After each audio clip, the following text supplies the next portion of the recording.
بسم اللہ الرحمن الرحیم۔ السلام علیکم۔ صدقہ کی طاقت۔ رسول اکرم صلی اللہ علیہ وآلہ وسلم نے فرمایا، جب اللہ تعالیٰ نے زمین کو پیدا کیا تو وہ ہچکولے کھاتی تھی۔ پھر اللہ نے پہاڑوں کو پیدا کیا اور اسے حکم دیا کہ وہ زمین کو تھامے رکھے، چنانچہ وہ ٹھہر گئی۔ تب فرشتوں کو پہاڑوں کی مضبوطی پر تعجب ہوا اور کہنے لگے، اے اللہ، آپ کی مخلوق میں سے کوئی چیز پہاڑوں سے بھی سخت ہے؟ فرمایا، لوہا اس سے بھی سخت ہے۔ پوچھا، لوہے سے بھی زیادہ سخت کوئی چیز ہے؟ فرمایا، آگ۔ پوچھا، کوئی آگ سے بھی زیادہ سخت؟ فرمایا، پانی۔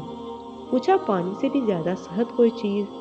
فرمایا، ہوا۔ پوچھا، ہوا سے بھی زیادہ سخت کوئی چیز ہے؟ تو اللہ تعالیٰ نے فرمایا، ہاں، وہ آدمی جو اس طرح صدقہ دے کہ دائیں ہاتھ سے دے تو بائیں ہاتھ کو خبر تک نہ ہو۔ عرش کا سایہ نصیب ہونے والے 7 قسم کے افراد میں سے ایک وہ بھی ہیں جو دائیں ہاتھ سے صدقہ دینا تو بائیں ہاتھ کو خبر نہیں ہونے دیتے۔ سبحان اللہ۔